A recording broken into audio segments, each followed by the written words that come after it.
یہ audio message ان لوگوں کے لیے ہے جنہیں سونے میں دقت ہوتی ہے یا وہ ان افراد کے ساتھ رہتے ہیں جنہیں سونے میں مشکل پیش آتی ہے۔ عام طور پہ نیند کے بارے میں ہمیں کوئی بھی غور و خوض کرنے کی ضرورت پیش نہیں آتی کیونکہ یہ ہماری زندگی کے معمول کا حصہ ہے۔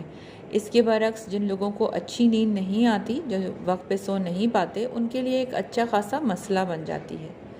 زیادہ تر افراد کو زندگی کے کسی نہ کسی حصے میں سونے میں مشکل پیش آتی ہے۔ اس کو ہم انسومنیا یا بے خوابی کہتے ہیں۔ ایسا عام طور پر مختصر عرصے کے لیے ہوتا ہے جب ہم بہت فکر مند ہوں، بہت جذباتی کیفیت کا شکار ہوں۔ کچھ دنوں میں معاملہ ٹھنڈا ہو جاتا ہے اور ہم پھر معمول کے مطابق سونے لگتے ہیں۔ اچھی نیند کے لیے ضروری ہے کہ ہماری جسمانی صحت اور دماغی صحت دونوں بہترین ہوں۔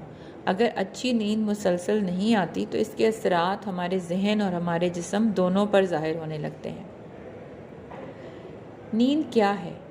نیند 24 گھنٹے کے دوران وہ باقاعدہ وقفہ ہے جب ہم اپنے ماحول سے بے خبر ہوتے ہیں، اس کا احساس نہیں رکھتے۔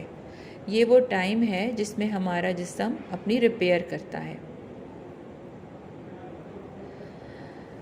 ہماری نیند کی ضرورت ہماری عمر کے مطابق بدلتی رہتی ہے۔ بہت چھوٹے بچے دن میں تقریباً 17 گھنٹے سوتے ہیں۔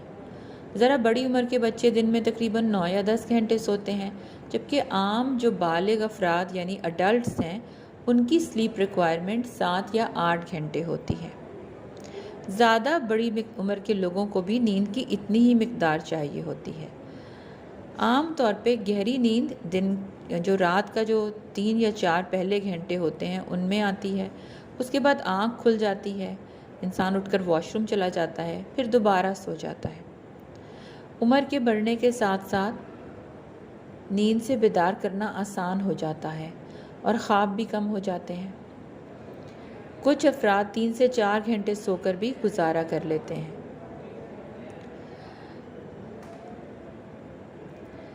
بے خوابی کی صورت میں کیا کیا جائے؟ بے خوابی یا پریشانی نیند کی نہ ہونے کی پریشانی کا باعث بن سکتی ہے۔ اگر آپ کبھی کبھار رات کو جاگتے رہیں تو اگلے دن تھکا ہوا محسوس کریں گے، لیکن اس سے آپ کی جسمانی یا ذہنی صحت کو کوئی نقصان نہیں پہنچتا۔ لیکن اگر بہت سی راتیں گزر جائیں اور آپ محسوس کریں کہ آپ ہر وقت تھکے ہوئے ہیں، آپ کو دن میں نیند آ رہی ہے، آپ کو توجہ مرکوز کرنے میں دقت ہوتی ہے، آپ کو فیصلے کرنے میں مشکل ہوتی ہے، آپ اداس رہنے لگے ہیں، آپ سے غلطیاں ہو رہی ہیں، خاص طور پر اگر آپ گاڑی یا بھاری مشینری چلاتے ہیں تو یہ بہت خطرناک ثابت ہو سکتا ہے۔ ہر سال بہت سی اموات اور حادثات اس لیے ہوتے ہیں کہ لوگ گاڑی چلاتے ہوئے سو جاتے ہیں۔ بے خوابی رہنے سے عموماً بلڈ پریشر، موٹاپا اور ڈائبٹیز یعنی ذیابیطس کا امکان بھی بڑھ جاتا ہے۔ نیند نہ آنے کی عمومی وجوہات کے بعد بعض سنجیدہ وجوہات بھی ہوتی ہیں، جیسے مینٹل ہیلتھ ایلنسز یعنی ذہنی صحت کے مسئلے، کام کاج کے مسائل، فائنینشیل ڈیفیکلٹیز، ڈپریشن اور روزمرہ کے معاملات اور مسائل پر مسلسل سوچتے رہنا۔ اچھا، بہت سے لوگ یہ کرتے ہیں کہ جا کر اپنے قریبی جو فارماسسٹ ہیں ان سے نیند کا مسئلہ بیان کرتے ہیں اور نیند کی گولیاں لے لیتے ہیں۔ ایک تو یہ بات ہے کہ یہ بہت عرصے تک کام نہیں کرتی۔ دوسرا، ان سے اگلے دن تھکاوٹ اور چڑچڑا پن محسوس ہوتا ہے۔ تیسرا، ان کی مقدار بڑھانی پڑتی ہے کیونکہ ان کا اثر جلد ہی زائل ہو جاتا ہے۔ چوتھا، آپ ان کے عادی ہو جاتے ہیں، جسمانی طور پر بھی اور نفسیاتی طور پہ بھی۔ اس لیے لمبی مدت تک استعمال کرنے والی یہ بغیر نسخے کے دوائیاں اور خواب آور دوائیاں جو ہیں وہ صرف اس وقت استعمال کرنے چاہیے جب آپ کے ڈاکٹر کا مشورہ ہو۔ بعض صورتوں میں اداسی کم کرنے والی گولیاں یعنی اینٹی ڈپریسنٹ زیادہ مددگار ثابت ہو سکتی ہیں، لیکن ڈاکٹرز کے مشورے کے بغیر ان میں سے کوئی بھی چیز خود سے استعمال نہ کیجیے۔ کچھ چیزیں آپ کی نیند کو بہتر بنانے کے لیے آپ خود کر سکتے ہیں۔ آسان تجاویز میں ہے کہ اس بات کو یقینی بنائیں کہ آپ کا بستر اور خواب کا آرام دہ ہو، زیادہ گرم سرد یا پرشور نہیں۔ سونے کا بستر مناسب ساخت کا ہو، جسم کو مناسب سہارا دے، اس قدر سخت نہیں ہونا چاہیے کہ آپ کے کندھوں پر اور نچلے حصے پر دباؤ پڑے، اور نہ اتنا نرم ہونا چاہیے کہ جسم اس کے اندر ڈھلک جائے۔ اچھی ساخت کا گدا، عموماً ہر گدا 10 سال بعد بدل لینا چاہیے۔ نمبر 3، تھوڑی بہت ورزش ضرور کیجیے۔ ضرورت سے زیادہ ورزش کا فائدہ نہیں ہے، لیکن سوئمنگ اور ہلکی چہل قدمی فائدہ مند ہوتی ہے۔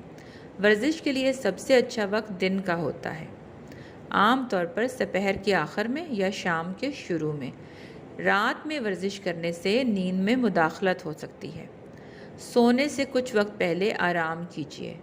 کچھ لوگوں کا خیال ہے کہ اروما تھراپی یا خوشبویات سے علاج بھی فائدہ مند ہوتا ہے۔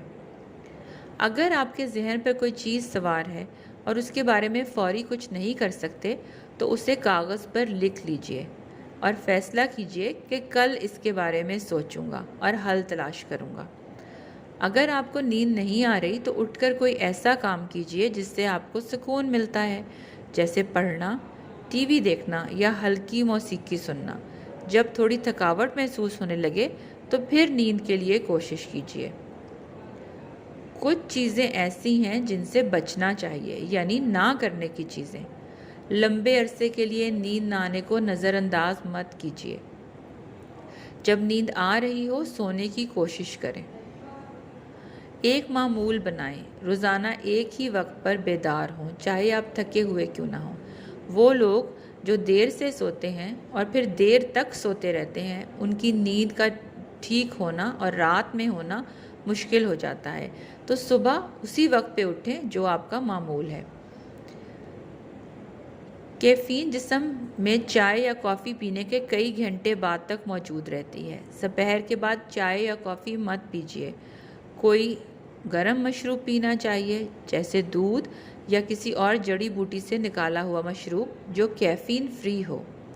الکوہل کا استعمال نہیں کیجیے، ہو سکتا ہے اس سے نیند آ جائے، لیکن یہ بھی یقینی ہے کہ رات گئے آپ بیدار ہو جائیں گے۔ رات کا کھانا شام کے آغاز میں کھائیں تو بہتر ہے، دیر سے کھانا مت کھائیں۔ اگر رات اچھی نہیں گزری تو اگلے دن مت سوئیے، کیونکہ اس سے آپ کو اگلی رات بھی نیند نہیں آئے گی۔ اگر ان تمام باتوں پر عمل کرنے سے بھی آپ کی نیند بہتر نہیں ہوتی تو اپنے ڈاکٹر سے مشورہ کیجیے اور ان مسائل کا ذکر کیجیے جس کی وجہ سے آپ کو نیند نہیں آ رہی۔ بہت سی ایسی ادویات اور نفسیاتی علاج ہیں جن کو کر کے نیند کے اوپر مثبت اثر لایا جا سکتا ہے۔ زیادہ فکر مند ہونے سے نیند کا زیادہ متاثر ہونے کا امکان ہے، اس لیے کوگنیٹو بیہیویئر تھراپی فائدہ مند رہتی ہے، جس سے آپ کی سوچیں اور آپ کے رویے پر آپ کی توجہ دلائی جاتی ہے۔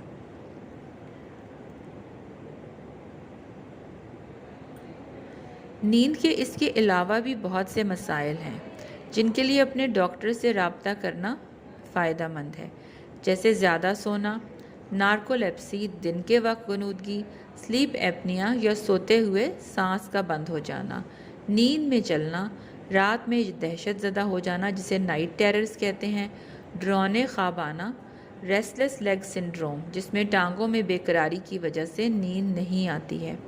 یہ تمام چیزیں وہ ہیں جن کا علاج معالج کے مشورے سے ہی ہو سکتا ہے۔ شکریہ۔